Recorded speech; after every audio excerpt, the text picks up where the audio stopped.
vlog sila, may mapapanood ko nyo.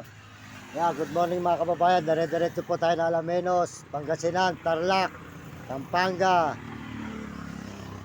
Bulacan. Pauwi na po tayo. Umikot ako ate sa ano. Ayan po, kay ate, magkakape po tayo sa tindahan niya.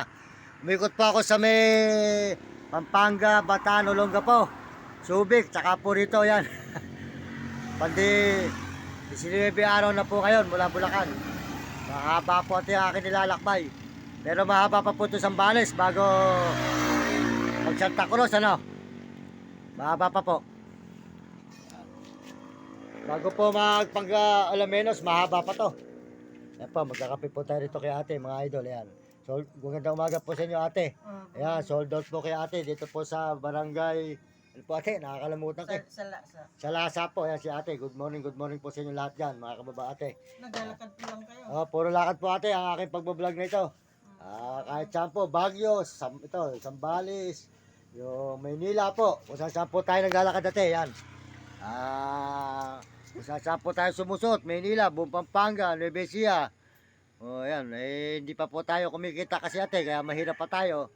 Kaya tuloy-tuloy pa rin ang ating pagbibideo hanggang saan po tayo makarating. Hanggang sa tayo, inantay ko na lang po kasi ate, ma-monetize po sana eh. Hindi pa tayo pinagpapala rito, kaya medyo sipag lang po ate. Kaya nga, pagka gusto mong makahon sa kahirapan, at malinis na paraan at magandang buhay, medyo sisipagan lang po natin, di po ba? Ganun lang po buhay natin, basta wala po tayong gagawang masama, basta po puro kabutihan ng ating hangarin, tama po tayo mapadpad, yun. Kaya nga po ako, alala sa amin, tawag na po ng tawag yung nanay ko't kapatid. Kumakain, hindi kaya awak-hawak ang puso, para ganun. Dito po tindahan ni ate yan, dito po sa may Salasa, barangay po Salasa, ayan. Maraming salamat po sa inyo lahat. Ayan ate, salamat po ate ha.